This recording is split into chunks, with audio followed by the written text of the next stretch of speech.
Heureux de vous retrouver dans cette session d'information sur la télé totalement vôtre, Renouveau Télé. Mesdames et messieurs, voici les principaux titres de cette session d'information. L'année 2023 est marquée par des événements politiques suscitant de l'espoir chez certains politiques et de l'inquiétude chez d'autres. Ces perceptions sont motivées d'une part par les victoires militaires et d'autre par des menaces qui pèsent sur les acquis démocratiques. Vous en saurez plus dans cette édition. Tout en annonçant la mise en place prochaine d'une plateforme politique et électorale, l'ADEMA PASJ a invité les autorités à maintenir le dialogue avec tous les partis politiques pour une meilleure gestion de la transition. Les détails dans ce journal.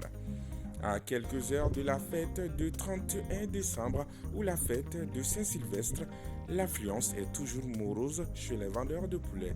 Une situation qui s'explique, selon les vendeurs de poulets, par la cherté de la vie. Voilà pour le sommaire.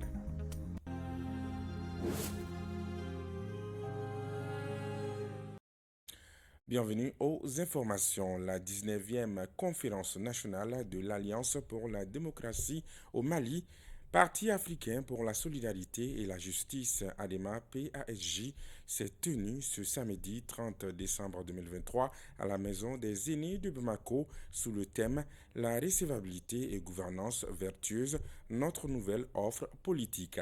Cet événement politique majeur a réuni les membres et les sympathisants du parti pour discuter des enjeux liés à la transparence, à l'éthique et à la responsabilité dans la conduite des affaires publiques. Lolo Madibaté, notre reporter, était présent. Et réunissant les délégués des différentes sections, les élus, les anciens présidents du parti, cette 19e conférence nationale de l'ADEMA PASJ met en avant l'importance d'une gouvernance vertueuse pour le développement du pays. Pour ce faire, des questions en lien avec la promotion de la transparence et la responsabilisation des acteurs politiques sont abordées par les militants du parti. Il est temps que nous amenions les Maliens à avoir confiance en leur classe politique. Et c'est l'offre que l'ADEMA voudrait faire aux Maliens dans le cadre d'une vaste alliance politique et électorale bâtie autour d'une nouvelle offre politique fondée sur la redevabilité et la gouvernance vertueuse. Pour consolider davantage l'ADEMA, garant de la stabilité nationale, il nous faudra, après cette conférence nationale, poursuivre la mise en place et le renforcement dans les meilleurs délais des nouvelles structures du parti sur la base des textes que nous avons adoptés et conformément au nouveau découpage administratif. Au cours de la conférence, l'ADEMA PASJ a présenté sa nouvelle offre politique axée sur la redevabilité et la gouvernance vertueuse. En outre, le président par intérim des abeilles a invité le président de la transition à poursuivre le dialogue avec les partis politiques. Il a également souligné l'engagement du parti à mettre en place une plateforme politique et électorale. Nous sommes en négociation très poussée pour mettre en place une plateforme politique et électorale. Une plateforme qui a pour objectif, entre autres, d'élaborer un programme de gouvernement commun pour une république sociale et solidaire. La plateforme reste ouverte à tous les partis politiques, regroupements de partis politiques, mouvements et associations politiques qui partagent les valeurs, qui partagent plutôt ses valeurs et soutiennent son projet politique. Du haut de cette tribune, je voudrais lancer un appel patriotique au président de la transition en lui demandant de poursuivre encore et toujours le dialogue avec toutes les forces politiques et sociales du pays afin d'aboutir à un large consensus autour du Mali en vue de conduire dans les meilleures conditions le processus de transition en cours. Cette 19e conférence nationale de l'ADEMA PASJ sur la redevabilité et la gouvernance vertueuse a été un moment pour les partis de l'abeille de manifester son engagement en faveur d'une politique de transparence basée sur l'éthique et la responsabilité.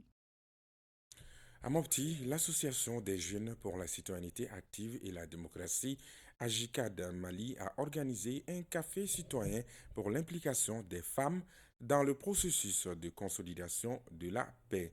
C'était ce jeudi 28 décembre 2023 dans la salle de conférence de la mairie de Sokura, une activité rendue possible grâce au soutien financier de l'aide de l'église norvégienne. Moussa Traoré, Soumaïla Aya. Pour contribuer à l'amélioration de la participation des femmes et des filles dans le processus de consolidation de la paix, l'Association des jeunes pour la citoyenneté active et la démocratie AJICAD Mali, en collaboration avec l'aide de l'Église norvégienne, a décidé d'organiser ce café citoyen pour une implication effective des femmes et des filles sur les questions de paix à Mopti. Et cette initiative intervient dans le cadre d'un projet dénommé Campagne Bengali qui soutient les femmes, surtout pour l'implication effective des femmes dans le processus de consolidation de la paix.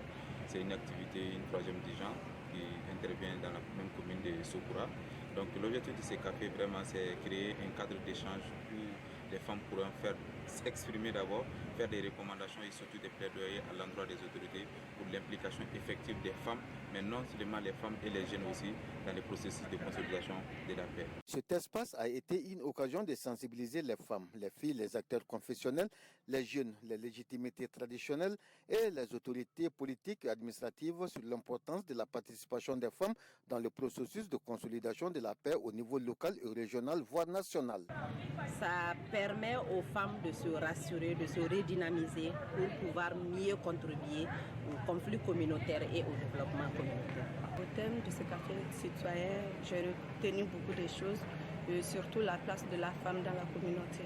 Cette séance de plaidoyer s'inscrit dans le cadre de la réalisation des activités du projet Campagne Benkadi, les femmes au cœur du processus de consolidation de la paix au Mali, financé par l'aide de l'Église norvégienne. L'année 2023 au Mali a été marquée par des événements allant de la conquête de Kidal aux coupures d'électricité en passant par la persistance de la crise au centre du pays. Face à ce bilan, les politiques sont partagés avec notamment certains inquiétants des menaces sur les acquis démocratiques à travers les atteintes à certaines libertés. Suivons ensemble l'analyse de Amadou Diarra. En effet, l'année 2023 a été marquée par plusieurs événements qui ont suscité des débats au sein de la classe politique. D'abord, la conquête de Kidal considérée comme une avancée stratégique et surtout la consécration de la montée en puissance des forces armées maliennes, FAMA. D'une armée défensive, on est passé à une armée offensive.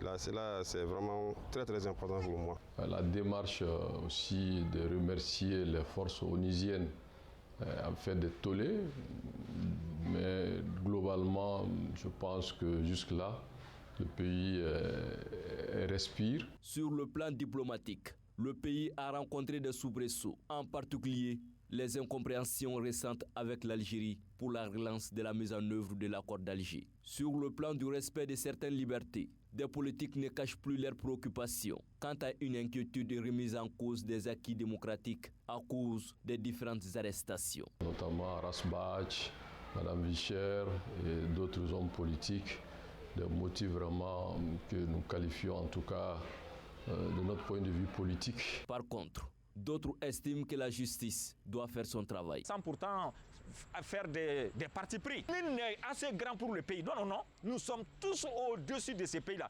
Les lois doivent être respectées par tous. Aussi, le léger report des élections présidentielles, initialement prévu les 4 et 18 février 2024, pour des raisons techniques, divise également la classe politique. Si les autorités intérimaires pensent qu'il est nécessaire de reporter les élections afin de pouvoir l'organiser bien, alors nous, au niveau de notre parti APP, nous acceptons cela. Le report des élections, pour moi, ce n'est pas un événement parce que tout le monde sait que les autorités de transition n'ont pas la volonté de partir. C'est là la question de savoir est-ce qu'Assimi est candidat ou pas. Je crois que c'est là que ça se joue. Malheureusement, les coupures d'électricité sont venues ajouter une dimension presque critique à la situation économique déjà difficile, mettant en évidence non seulement des problèmes d'infrastructure, mais également l'état de la gestion de ces secteurs essentiels pour le quotidien des citoyens et pour l'essor du pays. Je les remercie pour tous les efforts. Mais ce point, c'est une demande pour vraiment que les populations puissent être soulagées. Et donc nous pensons aujourd'hui que cette crise énergétique est venue vraiment noircir ce que les gens attendaient des autorités de transition. Mais ça ne donne pas le coup pour aller s'asseoir pour dire qu'on ne peut pas, si on arrête telle personne, sauf si vous marchez sur nos corps. Ça, c'est pas bon.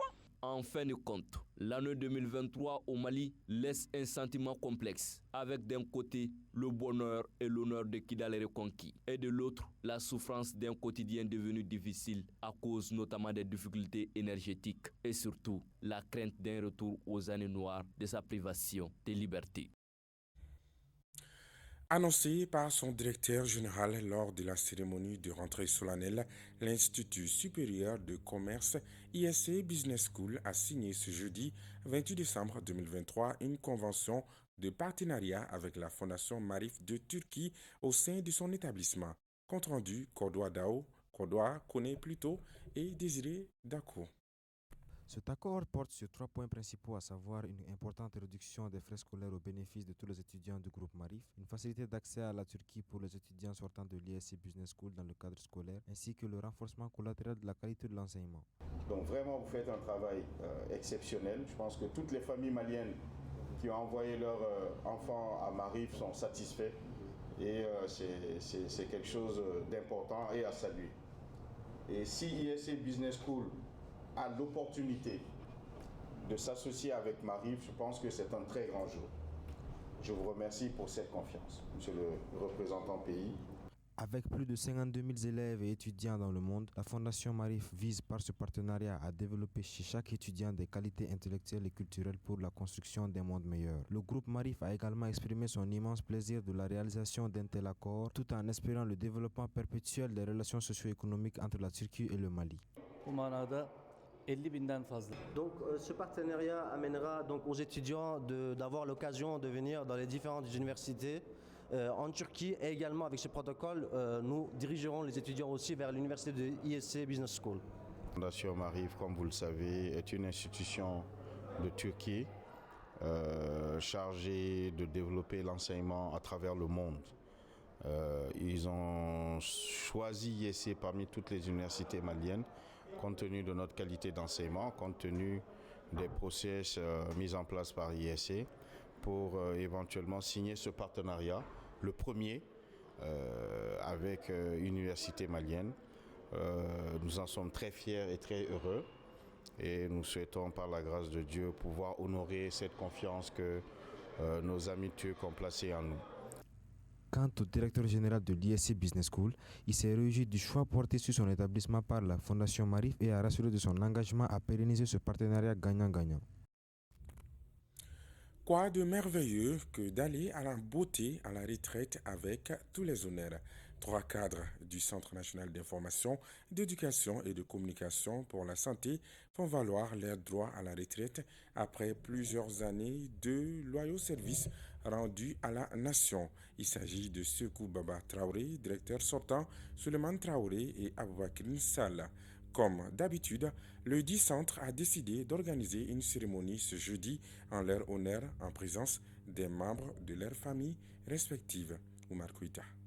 C'était au cours d'une cérémonie sombre, symbolique et combien de fois significative pour commémorer le départ à la retraite de ces 3 cadres du CNIEX après des loyaux services rendus à la nation en général et au service de la santé en particulier.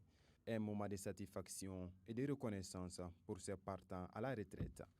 C'est un double sentiment, un sentiment de regret d'abord, parce que ce sont mes collaborateurs pendant 7 ans.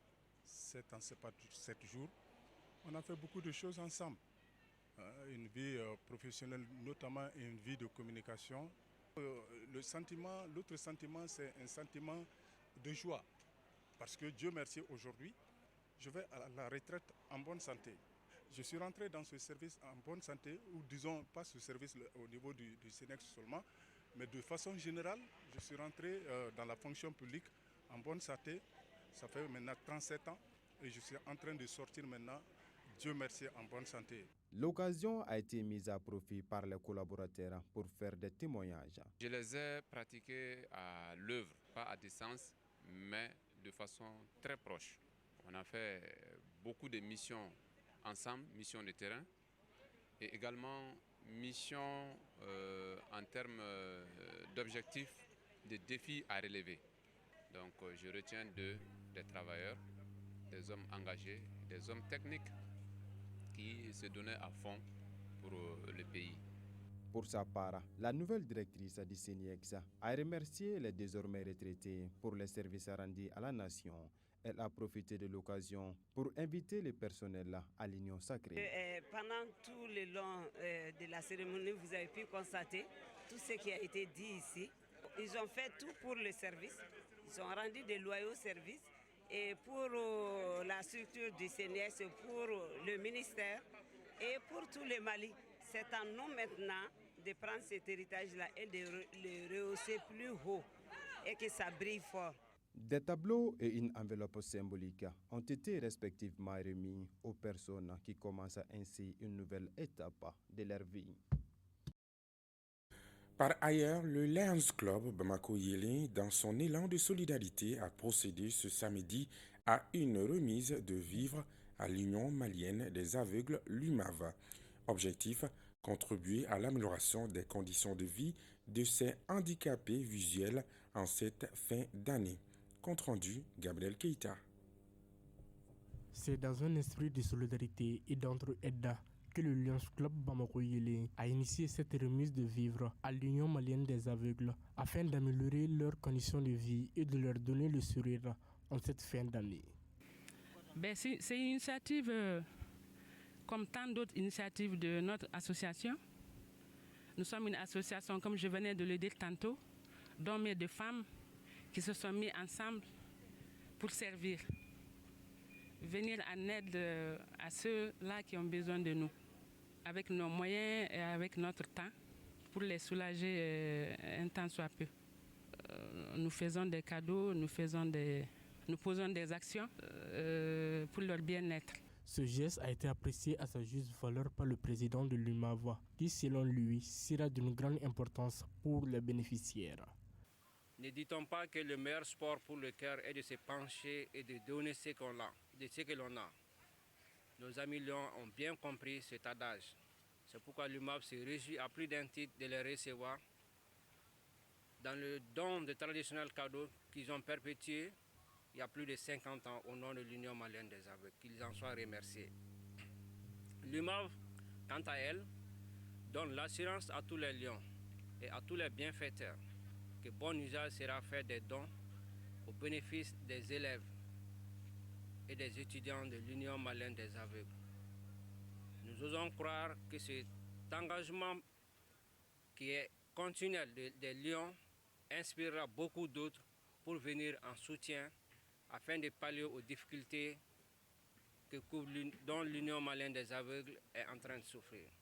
Le Lions Club Bamako-Yélé est reconnu pour les gestes de solidarité en faveur des plus démunis. La cérémonie a pris fin par la remise symbolique de dons. La mairie de la commune 5 du district de Bamako a organisé ce vendredi 29 décembre la 5e édition de la Nuit des mariés sur l'espace du sommet Afrique-France à Kalabankroa. Cette initiative vise à rappeler aux jeunes couples l'importance du mariage et les amener à adopter des comportements responsables à travers des conseils. Le thème retenu était « Comment consolider les mariages de nos jours ?» Oumar Koïta nous revient. C'est l'imam Bagayoko qui a animé la 5e édition de la Nuit des mariés à travers des conseils pratiques sur la vie de couple.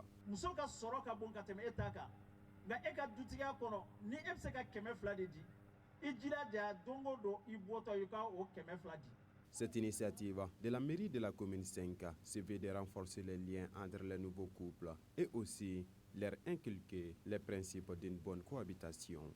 Nous avons réfléchi, trouver une nuit pour consolider l'union de nos jeunes couples en leur donnant des conseils par des imams.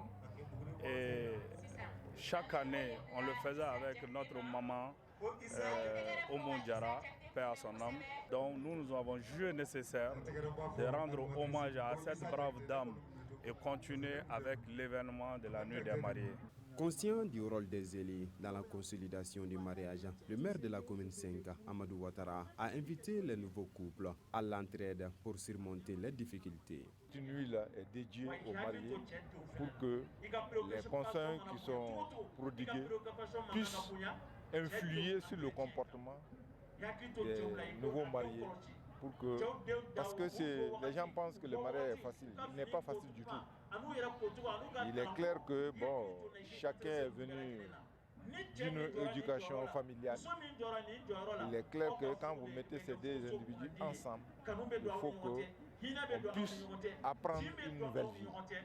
Et c'est ce comportement que nous souhaitons modifier avec la tenue de ces nuits de mariés. Les jeunes couples présents à cette 5e édition de la Nuit des mariés ont salué l'initiative de la mairie de la commune 5. L'imam, il a dit l'essentiel, vraiment. Peut-être qu'il y a des mésententes dans le couple. À travers les conseils qui vont se passer ici, il y aura des médiations dans le couple. Quand même, c'est très important. On souhaite que ça continue également. Au cours de la cérémonie, un hommage particulier a été rendu à Fé Oumoudjara Di Djema pour ses conseils conjugaux. Au Mali, la fête du 31 décembre ou fête de Saint-Sylvestre rime avec une grande consommation de la chair de poulet. À quelques heures du réveillon, le prix du poulet est jugé élevé dans plusieurs marchés à Bamako.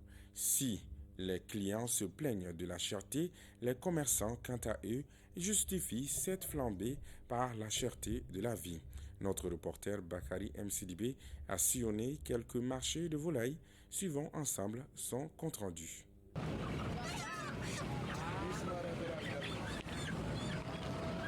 À Bamako et dans la plupart des centres urbains et même des villages, les volailles restent les vedettes de la fête du 31 décembre. Ainsi, depuis quelques jours, les marchés et les grandes artères de Bamako sont inondés de volailles qui viennent d'un peu partout. Dans certains marchés et points de vente, les clients se plaignent du prix élevé des poulets en particulier et de la cherté de la vie en général. Comme c'est la période de fête de fin d'année, ça c'est comme d'habitude. Les prix ont un peu augmenté par rapport aux périodes ordinaires. Par exemple, dans l'année, on paye les poulets si souvent. Mais avec la période de fête de fin d'année, les prix ont un peu augmenté. À peu près 1000 francs, 1500 francs comme ça par unité. Ça se comprend un peu parce qu'actuellement, c'est le domaine du marché. C'est-à-dire actuellement, la demande est beaucoup plus grande que l'offre.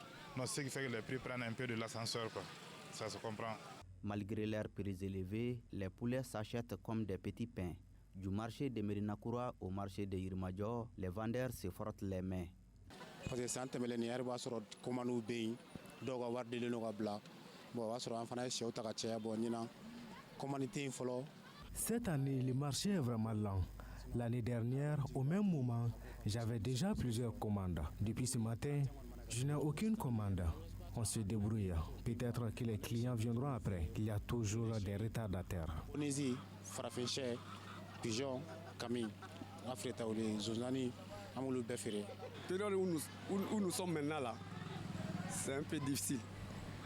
Parce que les gens que nous on a reptail là, les gens que nous on a fournis là, à cause des problèmes de courant là, ils n'arrivent pas à prendre beaucoup de poulets parce qu'il n'y a pas de conservation.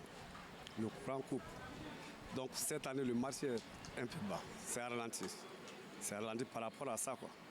Tout de même, les vendeurs de poulets reconnaissent que les marchés sont dominés par les poulets de chair au détriment des poulets locaux. Les clients commencent à venir petit à petit. Les fournisseurs nous donnent les poulets chers à 1500 francs le kilo et nous revendons à 2000 francs. Les clients sont plus attirés par les poulets chers que les autres. Comparativement à l'année dernière, il n'y a pas assez de marché cette année. Face à la ruée sur les poulets pour fêter de nouvel an, les spécialistes de la santé animale recommandent la vigilance. Ils attirent l'attention sur les mesures d'hygiène dans les différents points de vente des volailles et d'abattage. Ainsi prend fin ce journal. Merci à vous de l'avoir suivi avec attention. Bonne fête à tous. Prochain rendez-vous en 2024. Que la paix et la grâce de Dieu